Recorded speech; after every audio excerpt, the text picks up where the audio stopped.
Next up, we have a very interesting topic and very interesting discussion on the agenda, which will focus on how to manage growth with regards to current trends and funding. Let's warmly welcome Henrik Husman, President at Nasdaq Helsinki, Juho Frilander, Managing Director at EQT Group, and Vesa Riihimäki, Head of Startup and Growth Business from Nordea. And of course, welcome Martti back, who will be moderating the discussion. Thank you very much. Now, I'll actually start with the bridge. Robin, before you leave, I understood that there was some sort of a question in the stream for me. Yeah, there were. Do you recall the question at the detailed level? It was sort of complex, but I think that it actually bridges this conversational topic, or at least I hope so, because otherwise this is going to be awkward. Yeah, but let's see. Yeah, I need to scroll. I think there was a question related to sort of the... For the CEO of Staria, right? Yes, so I think that's me. Okay, probably. yeah. Yes. How finance architects support the growth of the company, and what recommendations for startup in the face of growing need to change or adapt?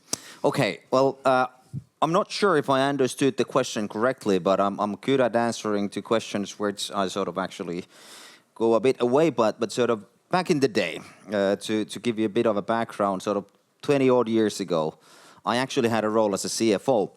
And back at that day, I tried to explain to the business that sort of a CFO or CFO's office has a vital role in any growth company, because growth is not a track race where you are only sort of trying to speed up on a stretch of quarter mile as quickly as you can, but it is actually more of a rally or Formula One drive or whatnot, where actually the speed is very much related to how late you can brake, right? So you need to have a control, you need to be able to sort of make sure that you go around the bend as quickly as possible. That requires brakes. But that's the old-fashioned way of thinking about things. Because these days, as we know, cars, of course, have also evolved. So today we have electric cars or hybrid cars, where braking is not just sort of reducing the speed, but actually anybody who has a sort of a electric car knows that it's actually charging the car while you limit the speed. And to me, that is actually sort of an increasingly important part of CFO's office. And that's why you need to have the processes and tools in place to charge while braking. And charging for me is to make sure that you actually, through control, have the means and tools to get financing more energy to your vehicle. And that's why we're here with these three gentlemen talking about the funding and financing. Because if we are looking at our customer base at Staria, if we are looking at any sort of scaling up growth customers or companies in the world, they are predominantly funded either a combination of equity and debt, and then finally stock listing and IPO. And that's why I'm thrilled to have the full panel. And now we have all the knowledge you need to have in the room, starting from private equity, going into sort of debt financing, and then finally to IPO and listed Nasdaq stock exchange. So those are the topics. But without further ado, let's start with short introductions. So why don't we start from Juho, and then Vesa and Henrik, you can continue. Just a very brief intro, who you are and whom you present in terms of a company and what do you offer, so everybody knows who's up here. Sure. So hi everyone, my name is Juho Frilander. I'm a managing director at EQT Partners. I today am responsible for EQT's private equity business in Finland, and then also responsible for our industrial tech sector across the Nordic region, and then within PE responsible for our kind of sustainability tech and climate tech investments across Europe. I've been with EQT for about 10 years now.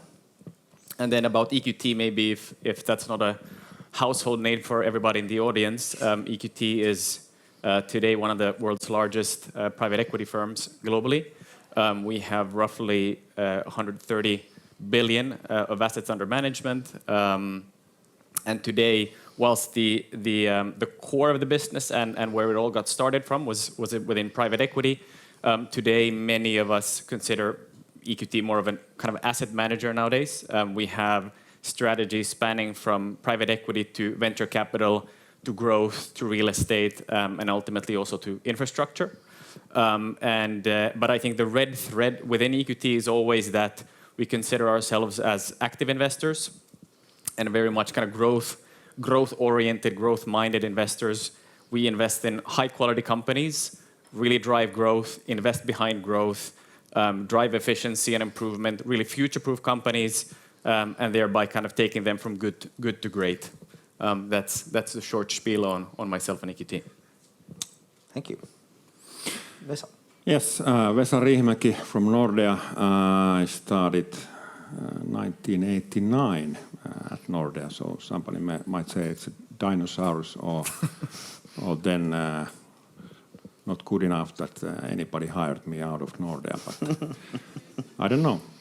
Anyhow, 10 years in finance companies, 10 years in transaction banking, now close to 15 years in corporate banking, and last 11 years is relevant for this session. 11 years ago, I started, I'm like the internal founder of this business, what we call Startup and Growth, and we have 5,000 startups and scale-ups and scalable businesses as our banking customers. Nordically, in Finland, market share is 80%. And the external value, number one, why we are having this position is that we provide debt for very early stage companies and late stage companies and so on. So there used to be a company called Silicon Valley Bank in the world, not anymore, but the business model was pretty similar to what we successfully currently run. The second value externally is our global VC and growth investor network, where we nowadays more or less know everybody, and they are attending every second month our closed 2-hour sessions looking at 30 to 40 companies raising equity.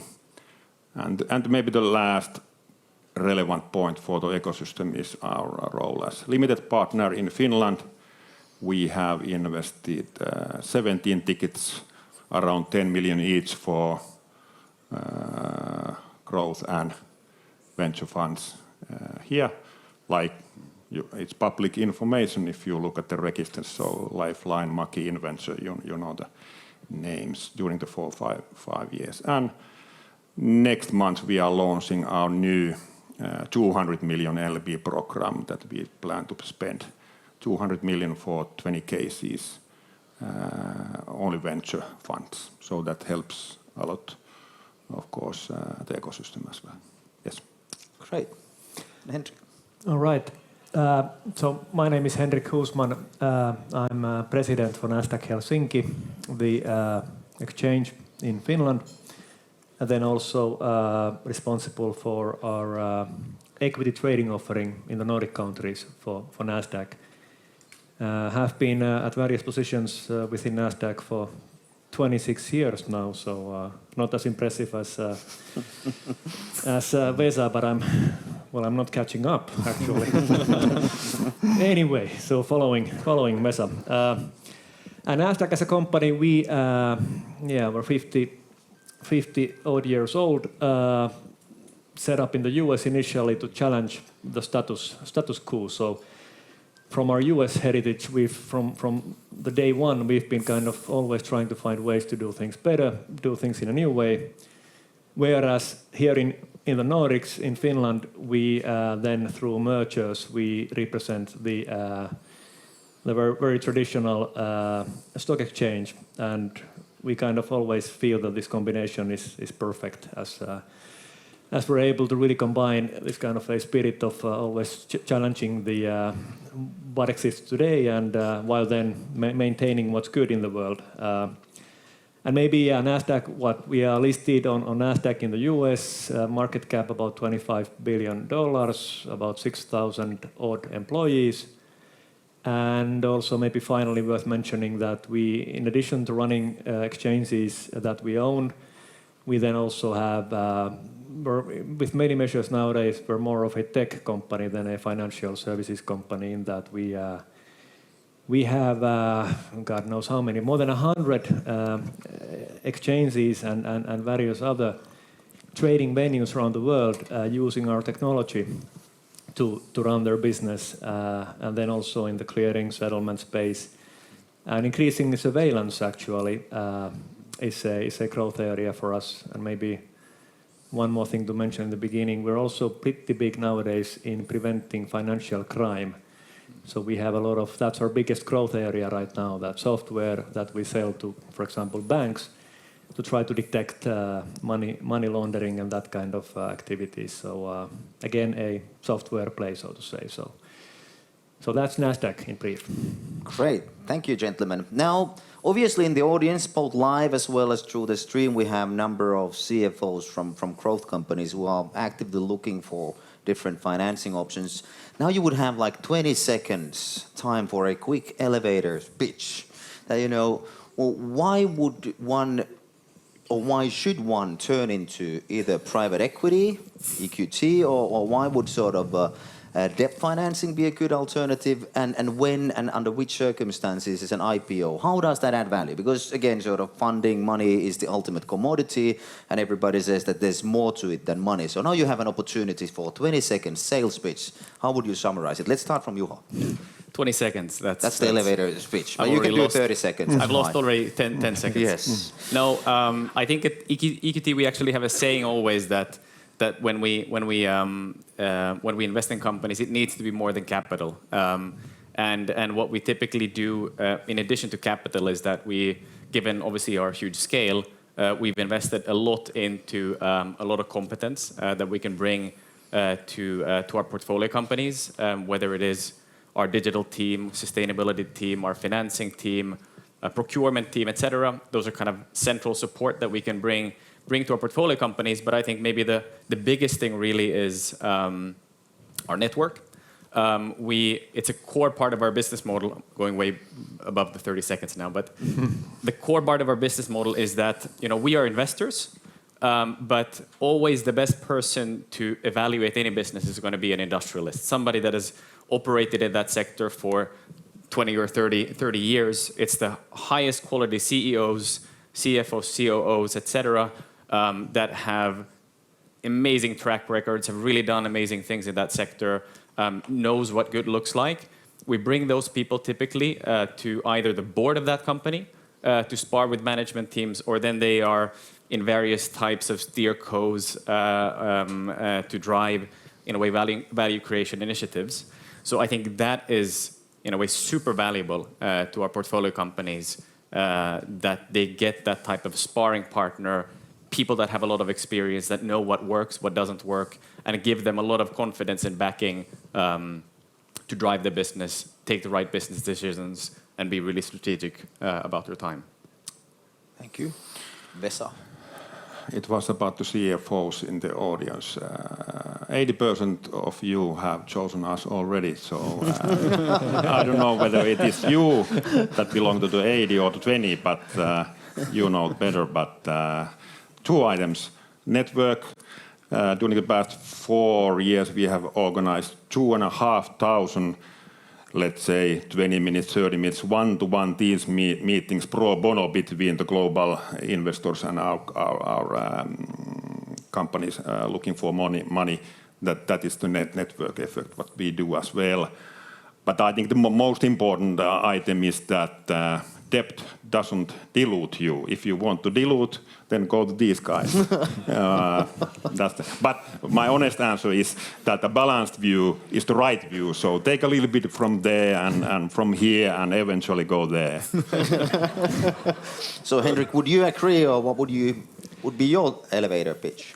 Yeah, well, first off, I mean, good to highlight to everybody that the way I see it is that we are not at all competing for your business. I mean, from the exchange point of view, at least, I like to see ourselves as being very patient, i.e. that we have time to wait. I think, roughly half of the recent years IPOs in Finland, for example, they are from private equity companies. So as such, I mean, typically companies, eventually not everybody, but many end up listing, including, by the way, EQT themselves. They are a listed company at Nasdaq. So, but no, back to my answer, if I may use more than 20 seconds. So the quality stamp, I think, of being a listed company, the value that gives, being able to use your equity as you know, in M&A activity, and then also for CFOs, the kind of added benefit of listing your company for a CFO, I dare say it ensures that you get better access to what's actually happening in your company, because you have to be kind of on top of what's going on in your company when you're a listed company, because otherwise you cannot fulfill the requirements we have on the exchange side for transparency. So I think not always maybe, but I would claim typically CFOs of listed companies, they sleep better than the ones who are not listed. Yeah, I know a couple. They own sleeping pills, but let's not talk about that. Let's dive deeper to the sort of current financing environment. Obviously, in everyday news, there's sort of talks about high inflation, high interest rates. I mean, we've obviously witnessed sort of a significant drop in investment activity during the past, I think, almost 6 quarters now. So, twofold question to all of you. Do you currently have financing available for growth companies?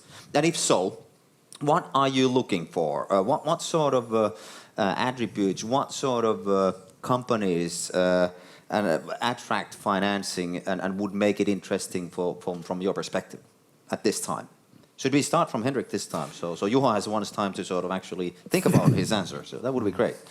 All right. So just to be clear, obviously, I mean, and hopefully everybody on this event kind of acknowledges that when you talk about listing on exchange, it's not the exchange kind of participating to the funding round. So we are the vehicle or the platform where the capital raise takes place. So it's easy for me to say that there's always funding available through listing on exchange, because it is basically the investor base that then has to be there for the funding. And in terms of current climate, yes, indeed, we all know that back in 2021 we had a record year of listings, both in Finland and also in our other Nordic countries, especially in Sweden. 2021 was quite remarkable. We had more than 200 IPOs in Sweden, 2021, and 30 in Finland, which was again the all-time record. And then looking at this year, so far in the Nordics, we've had 3 IPOs within the Nordic countries, 3 actual IPOs. So, I mean, the current activity levels are very, very slow. But then again, nothing is preventing doing an IPO, even in today's situation. It's all about, well, many things, but I would say valuation is pretty important, i.e. that, where you price the company. And then, of course, the growth story. I mean, obviously, you need to convince investors about the prospectus of your company, and I think there was a follow-up also. What kind of companies might then be able to raise funding? There, I would say, when you look at the listed companies we've had over the years, it's really a mixed bag of different sectors, different sized companies. Also different maturity levels. So it seems to be a pretty broad kind of group of companies. Right now, maybe if I'd have to kind of give a view on what might fly the best, then maybe, a good outlook in terms of growth, maybe also existing revenues, maybe even profitable business. That kind of a setup might be best suited right now. And of course, if you have anything to do with AI, then of course that I think would go down pretty well. Thank you. Vesa. Yes, we do provide, and after war, we all roughly, I guess, know that early stage funding equity side has dropped maybe 50% here and globally, and the late stage maybe 80%. And when it comes to debt, what we are providing, and I know our numbers, and it's 80% of the market, we have dropped only 10%. So and it's in euros, not in the number of loans that has dropped 0. So What we are missing is the B and C rounds where we participate with, let's say, 20 million, 30 million debt ticket to that round. That is missing from everybody, so it's missing from us. So that's why our euros are, let's say, 10% down, but the numbers are the same because still pre-seed, seed A round, around there, you know, the activity has stayed the same to us, not for equity players because the market shrank, but those companies still left the investors in their boards, and the wise founders turned the business models slightly more towards profitability. And suddenly, for us, there was much more possibilities to provide debt, and that's the key reason why we have been able to continue providing new debt like there was no war at all. So bank is still open? Yes, it was the same through COVID and war. We haven't changed nothing. And what kind of companies are interesting, that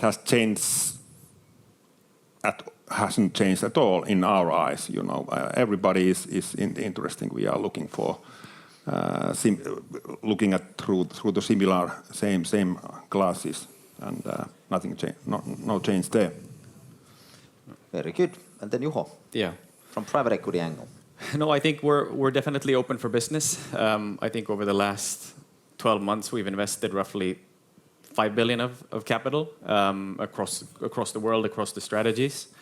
But definitely, I think what we do see, it is a more challenging environment for sure. But a lot of that is driven, I think, just by the mismatch of buyers and sellers, right? Not agreeing on price. I think for us as investors, whether it's on the venture capital or growth or private equity side, you know, we raise capital with target returns. And when you have higher interest rates, you still need to make those equity returns work. You can't bring down suddenly the equity requirements. You can't you know, lax your key investment criteria and terms. You still need to target, in our case, that 25%. And I think what we are seeing obviously is that, you know, a lot of the sellers still have relatively high price expectations.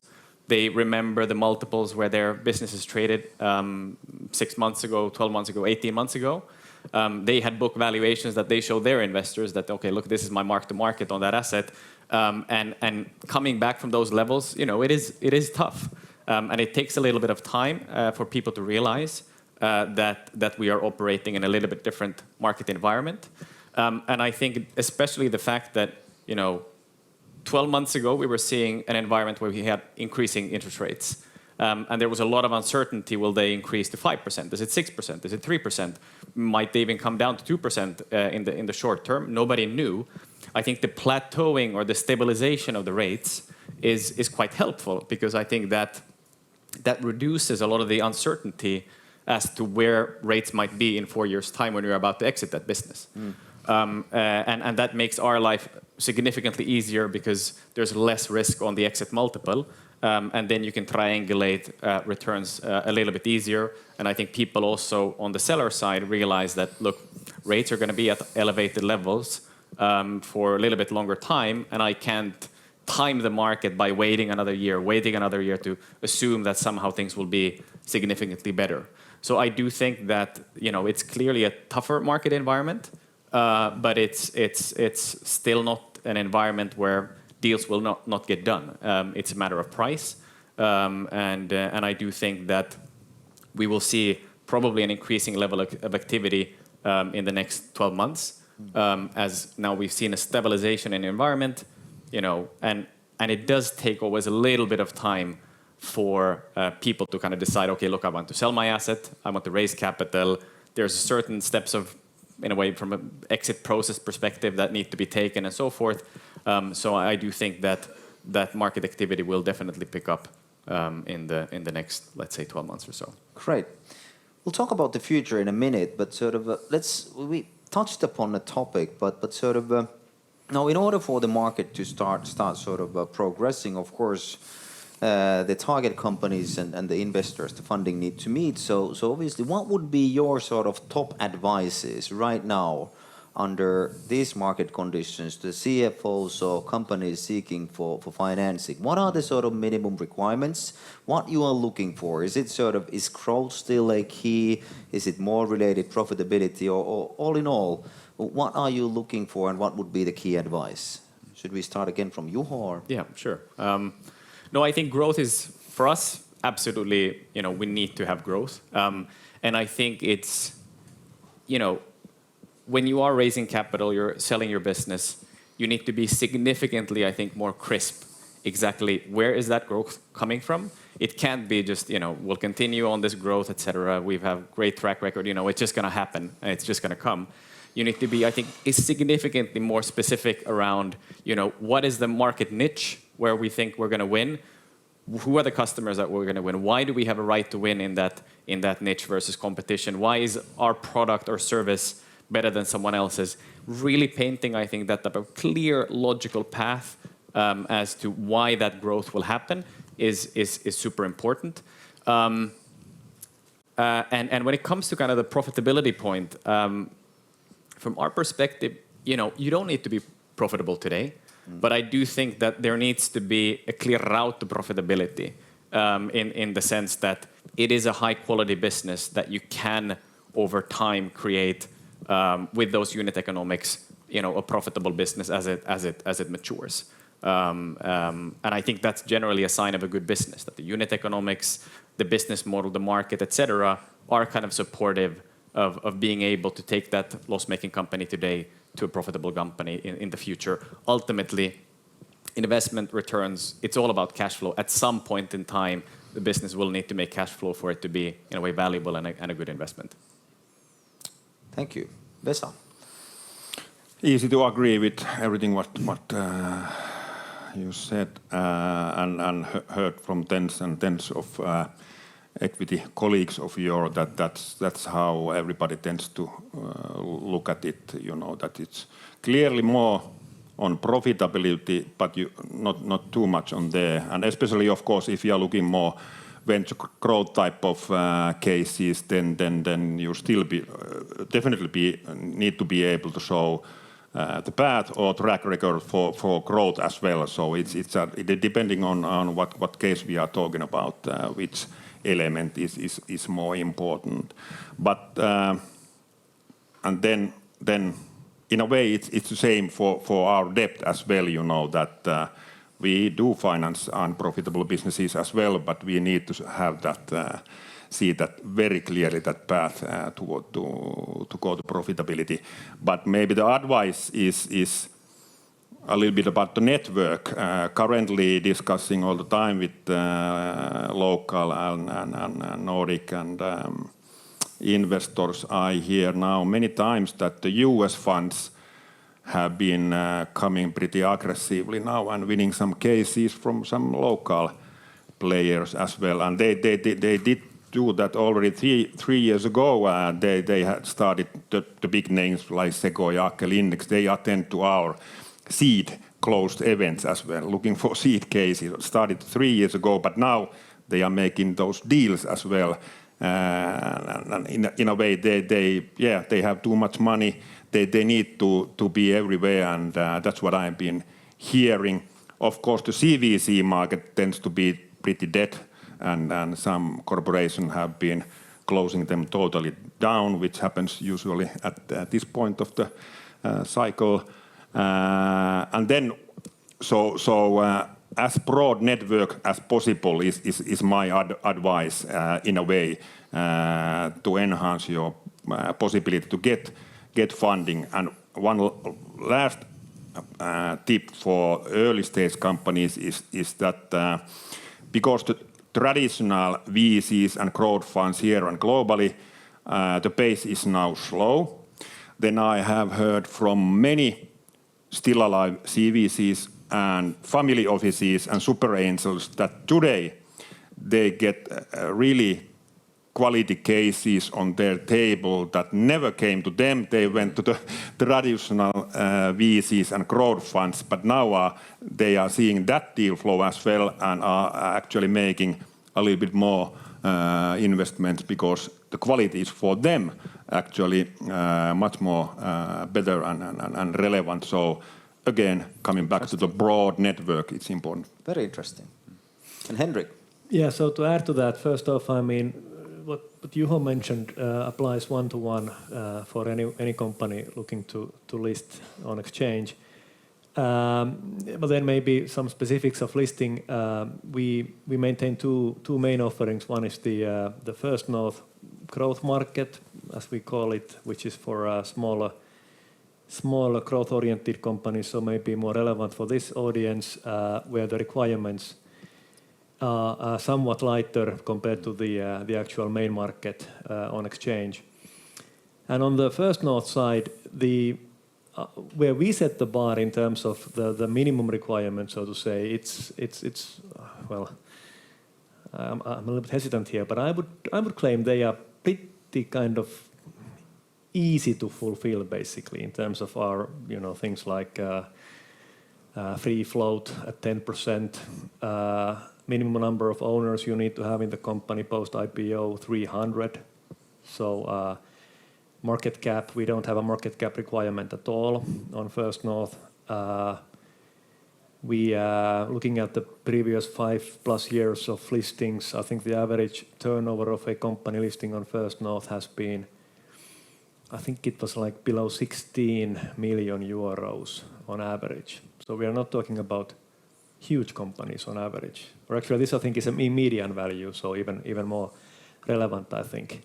So the actual hurdle, I think, comes from again, back to what Juho said, the investor story, i.e. that you need to, of course, when you do an IPO, you need to get investors to buy into the company story and enough to actually invest so that you can have a successful IPO and also then the post-IPO performance.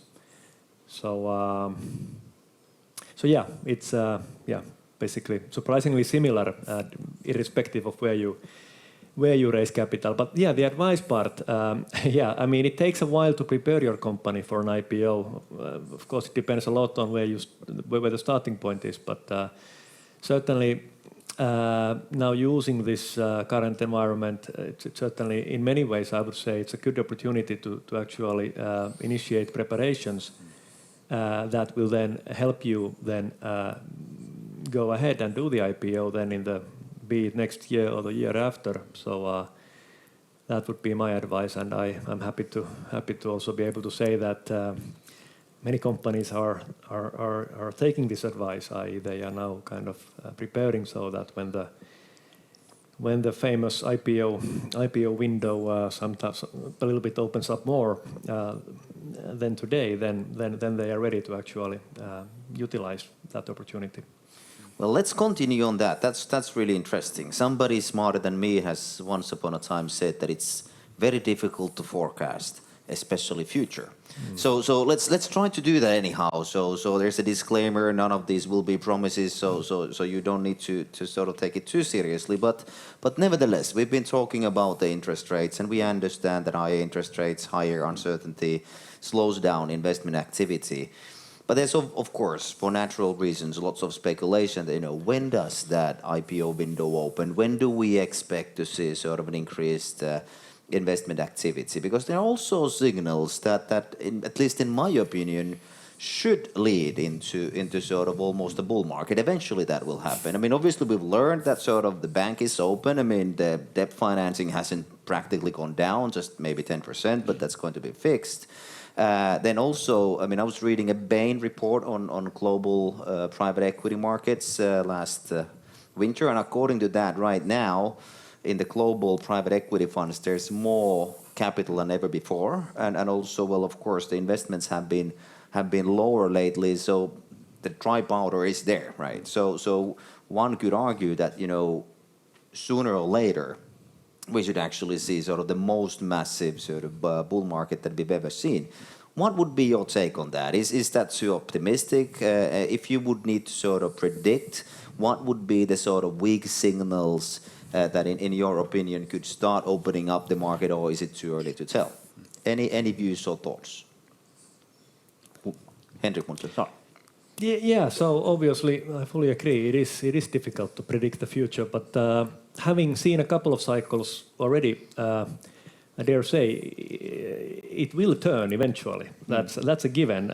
Timing-wise, I mean, we are seeing some promising signs right now. I mean, we had I would say, a very successful IPO on our US markets last week, a chip maker called ARM, listed on Nasdaq, and that went actually very, very well. And it was a pretty sizable IPO as well. And today I think we are expecting an IPO on our US side as well, a company called Instacart. So let's see how that goes. It's going to, in a couple of hours. Okay. We'll be wiser. But there are signs of companies now kind of testing the waters. And then in terms of what other signs could we expect, I mean, the people wiser than myself, they talk a lot about interest rates and kind of getting clarity on the direction. Many claim that the moment we can believe that the worst is behind us, i.e. that we can expect to see the rates to go down, then that could kind of be a catalyst for equity-based funding to pick up. And again, then I would go back to what we discussed earlier. It's even in today's environment, nothing would prevent a company from doing an IPO. And maybe in that spirit, I mean, we are expecting a lot of IPOs later on this year in our Nordic countries as well. So it's not like the market is not open for business as such. Interesting. Yeah. Vesa, your thoughts on the future developments? I don't have neither the crystal ball with me, but I've heard about the two fresh IPO cases, and that might be the small opening up. And anyhow, one good sign is that what I heard 2 weeks ago from Tesi's portfolio day, there was this one study made with some indicators from the dot-com bubble and financial crisis that based on this crisis or downturn what we have, when should one expect that we have hit the bottom? And based on those examples and those indicators, it is the Q3 this year, if we can believe on those statistics, that we should be in the bottom. Nobody knows if it goes still down, but anyhow, it was maybe too naive to assume that it would have been already half a year ago or so, like many people have been wishing that. But now, based on those statistics, we should be at the bottom. That's a good sign. No, that's a very positive statement. It doesn't feel too bad to be on bottom if it's like this. So that's not too bad. Juho. Maybe I'll ruin the party and bring it down a notch. I think on the Bain report, I mean, that's absolutely true. I mean, there's a lot of dry powder. A lot of capital was raised in that previous bull market, and the coffers are relatively full. So that as a baseline is absolutely true. I think on the other hand, if one looks at fundraising right now, it's a very, very tough market. And there's a lot of the mediocre, so-and-so choppy performance funds, they can't raise second funds. So I think new fundraising will effectively come down, and that's going to a little bit kind of balance the amount of dry powder going forward. Then I think the second thing is, if we look at the last 3-4 years, maybe excluding last 12 months, a lot of the big growth funds, private equity funds, venture capital funds, they typically deployed the funds within a period of 2 to 3 years, and that is very fast in historical context. And also fast when you compare it to typically the key fund terms. Normally, a private equity fund will have in their own kind of limited partner agreement that they can typically invest for 5 years or something like that. And I think it's clear that what people will effectively do is that they will just, for this vintage, they will deploy that capital over a longer period of time. So that will, in a way, kind of half the impact of that dry powder if you divide it to 5 years rather than two and a half years. So that's kind of another perspective. And I think the third perspective is that everybody has investors, everybody has return targets, and if you have the decision between doing a bad investment and not doing an investment, you will choose not to do the investment because it's the beginning of the end when you start deploying capital just for the sake of deploying capital, because then you will definitely not be raising the second fund when this vintage is over and maybe the times are blooming. I think typically you would then expect that investor to return some of that capital to investors and saying that we're kind of closing either that fund at a little bit lower kind of investment level, or then what they will do is ask for additional time. So expanding that investment horizon from 5 years to maybe 6 to 7 years, etc. So I think that's a little bit toning down that dry powder point. And then to the term bull market, I really do think that one shouldn't be holding one's breath, waiting for a bull market similar to what we saw in 2020, 2021, and beginning of 22. I think that was, in historical context, that was very extraordinary times.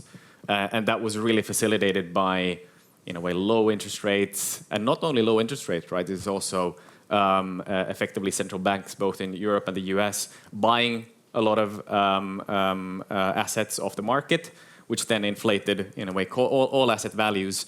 And I think right now, the problem and the high inflation was effectively, I think the general consensus is that, yes, there's structural inflation, but a lot of that inflation was created by central banks. And they're trying to unwind that now. And the likelihood that they will go back to that type of behavior and experience this kind of inflation boom once again is highly unlikely. I think they will be very cautious in their decisions for the kind of foreseeable future. And I think the likelihood that rates will remain relatively high or at these levels for a longer period of time is quite high. We see inflation coming down, depending a little bit on what metric you look at. You still see very high core inflation in the US, and there is quite high likelihood that it will, that's slowing down in inflation. It's not going to come down and hit 2%, and everybody's fine and dandy, and we're talking about lowering interest rates again. It can be that it will begin to taper and start approaching kind of 3%, and it's going to be at 3% for a long time, and so forth. So I think, especially for people in this room, for growth companies, you shouldn't read too much and follow the news on interest rates. I think it's fun, it's interesting. It's also a bit of a hobby of mine, but how you should be spending your time is really focus on the business, focus on what you do day to day, drive that growth. That's where the value is created, not by reading the FT and listening to these guys talk about interest rates here.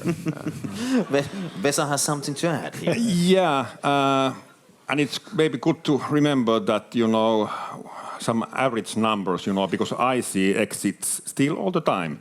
If I remember correctly, it used to be 20 million some years back, but nowadays closer to 60 million is the average exit in the technology sector globally. So it's rather small, the average. And that's and also, it's the IPO, and then on the trade sale side, the M&A side, the big six, Meta, Nvidia, Microsoft, these guys. It's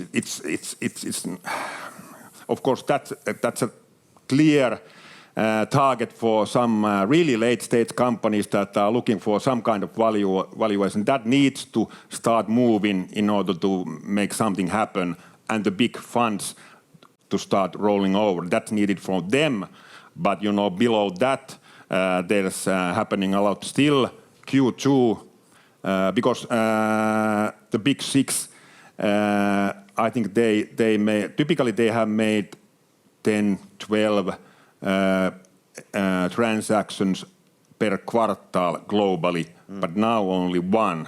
Okay. So they have currently slowed down as well. But when it comes to the average and big numbers, Q2 in Europe was something like 820 exits, generally M&As, and US was 650. So it's excellent to be a mid-size company in Europe. Actually, you still have a pretty well working M&A opportunity here rolling over. So, but would it be right to conclude that actually sort of the zero interest rate environment that we've seen, that's sort of not normal? So, and also what we saw a couple of years ago, the peak, that's also sort of not something that you shouldn't expect to see continuously. So it's more like almost like returning to normal, or is that too much of an overstatement? You know, I can start. So I think it's, you know, I think what people are experiencing now, it's kind of the hangover. We had a great party in 2020 and up to the Q1 of 2022. And now, you know, kind of the interest rate rises they always impact the economy with a little bit of a delay. You know, it's, in Finland, you know this extremely well because a lot of us are having, you know, 12-month Euribor for our mortgages. So for the first kind of 12 months, a little bit depending on where you were in that reset cycle, you know, it doesn't hit us immediately, it hits us with a little bit of a delay. And I think that applies for a lot of companies as well. A lot of have interest rate hedges, all of these things. So it kind of trickles through the economy. And now that the interest rates have been increased, you know, we're having obviously a bit of a tough time now. But I do think that, you know, 4% interest rate level, it's not atypical. You look at the US if you exclude kind of the oil crisis, you know, 80s, 90s, you know, it was averaging 5 to 7% interest rate roughly. Sure. And that was also the rate of, in a way, growth in that economy during that time. So growth and high interest rates can coexist in a very benign environment. I think what people should be almost kind of more focused on instead of interest rates is real economy. What is happening in the real economy? What's happening in global trade? For a lot of Finns, you know, what's happening in Europe? That's our biggest trading partner, etc. So I think that's kind of really where the focus area should be, because that's going to define how much growth we will be able to generate in the real economy. And I do think that interest rates is more of a concept that we just need to get used to once again. And I do think that it's going to get easier as those kind of trickle effects become the new normal. Yep. Yeah. I started with 1989, you know. If I start from there, zero interest rate has been pretty rare. Yeah. But, you know, in venture business and growth business, it's not very wise to look back. And I've also heard comments that the fundamentals why we did hit the zero interest rate area, they are still here. And some are saying that they might come a little bit more visible as soon as we get rid of the inflation rate. But Henrik is more wise, so he can give the final conclusion on that. No, I mean, no one knows. It's evident. But historically, whatever, 200 years or so, I mean, zero rates was very unusual. But I fully agree, it could come back because, I mean, some of the fundamentals are still there if you look at the, well, many factors. So, but I also here I agree with you. I think we should maybe be more prepared for the rates around whatever 3-4% to continue.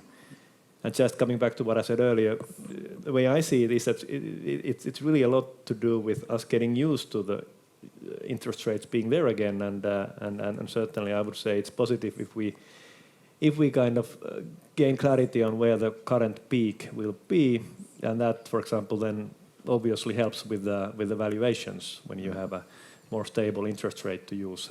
So that's where I think the trigger might come when discussing the interesting topic of when will IPOs be back. So.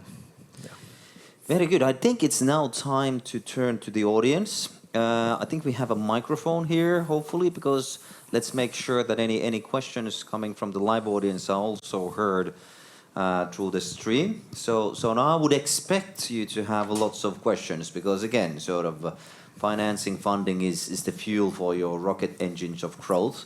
If you are not filling up the gas, your competition will. So now you have a panel of true experts should ask any questions that come up to your mind. So let's start from the live audience. So just raise your hand and Nora will bring the mic. There's one, so let's start from there.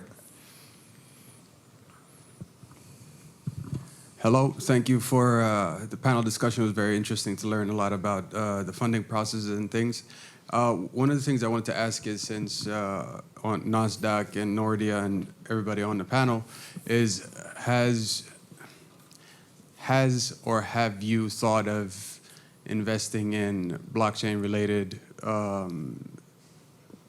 companies?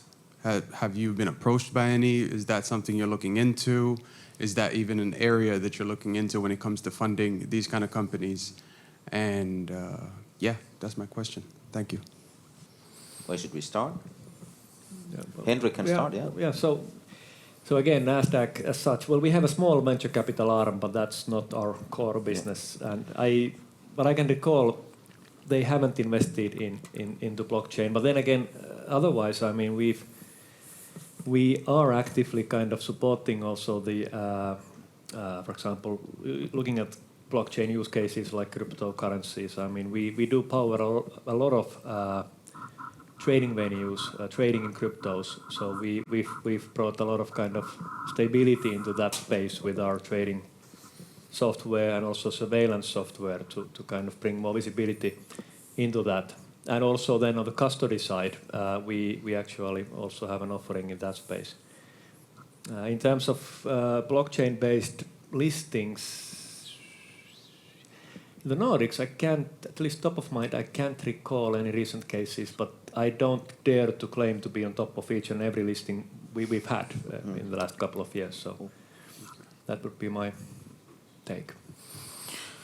Yeah, regarding blockchain, Nordea has been supporting that quite heavily, I think. We have several, external platform initiatives where we are a member and pushing that development forward. But when it comes to cryptocurrencies, then we are not with any kind of activities there. And same with our startup and growth customers as well. We do have, I remember definitely that we have customers that are in the blockchain area, and we have been helping them with many ways, with debt and so on. But whenever a customer touches cryptocurrencies, then our relationship ends. That's how it is.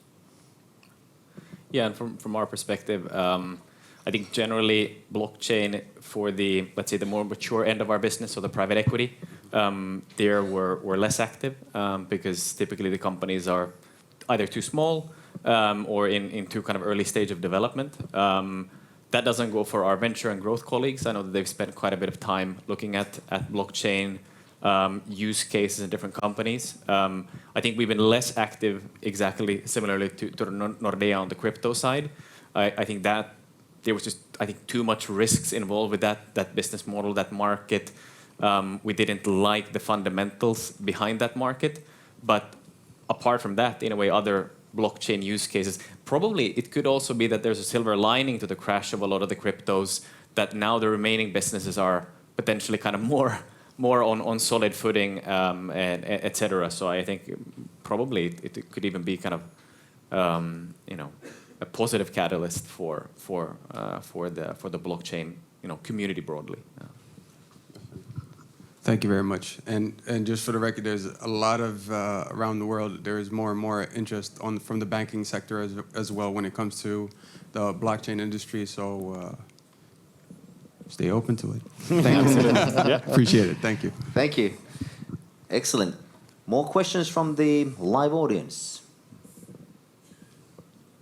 Or did we cover absolutely everything? You are absolutely enlightened with all the answers or comments. Robin, you have some questions from the live stream, unless exactly. we have. So you can continue thinking while listening as well. So. Yeah, exactly. Antti is asking, what would be your top three tips for startups looking for funding at the moment?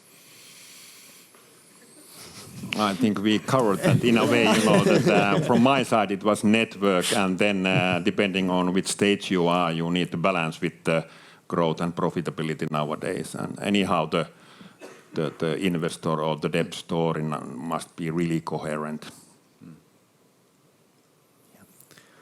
No, I would also kind of maybe to summarize some of the parts in the conversation, right? I do think that in a way, good companies with good teams and good business models operating in attractive markets where you still have growth, and there's plenty, right? There's plenty of pockets of growth. Whether it's from my vantage point, spending a lot of my time outside of Finland in industrial tech, it's a lot of the climate tech, sustainability tech, huge growth. A lot of the automation tech, for example, that eases a lot of the labor pressures. It's great for total cost of ownership, making things more efficient. Huge trends, a lot of growth there. We invest a lot in food tech, making, for example, breeding crops that are more weather resistant and hot climate resistant. Huge growth there. So there's a lot of different pockets for growth, and for companies, good teams, good business model, good unit economics operating in those niches. I'm sure that they will get capital. But really to the previous point, I think the era of everybody getting kind of free money with an idea, that's over. And I think exactly to the previous point, you need to be very, very focused. Startups can no longer be these dream machines, or we can do all these things and we will just grow and we'll be a 10 billion company in 3 years. That's kind of over. You need to be significantly more to the point. You need to be very focused on how you use resources, how you use that capital, where will you grow, where will you win, and I think those are the key ways of having a successful fundraise.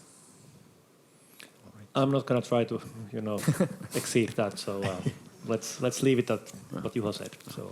Yeah, very good. I would add to that, as Juho said, you need to be focused, and in order to be focused, you need to have broad enough markets. So have the guts to internationalize. When you internationalize, make sure that your global accounting, the related financial infrastructure is in order, and also make sure that you have the united intelligence, right? Wasn't it right? I learned a new tagline today. So what was the sort of opposite to united intelligence? That was sort of disunited stupidity. So I learned that. That was brilliant. Thank you, guys. Any other questions? That's all for the moment at the live stream. But yeah. But one more question. There we go. So that's going to be the last one, because then we are almost done with our time. All right. My question is more for Vesa. You said that you work with companies that work with blockchain technology, but you cut ties once they start using crypto. So are you all planning to avoid CBDCs, or are you planning to compete? Yeah. The reason why I said that is we have nothing against anybody, but it's just we need to see through our customers to the very end, that the anti-money laundering and know your customer rules are followed through. And if typically a cryptocurrency business, they don't know their parties at both ends. Okay. So it's legislation pushing us to know that, and to know that our customers know and they don't know. So what if the company forces its users to KYC? Then it might be possible, but we have it's a big bank, so it takes more than 2 days to change our policy. So, but we are open to look into the cases. To make your money. Yeah. Very good. Thank you, gentlemen. Thank you for the audience for questions and patience. I think that sort of it's a wrap for the panel discussion. Robin, you have some final words? Yes. So thank you. Let's give a big hand of applause to everybody. Thank you.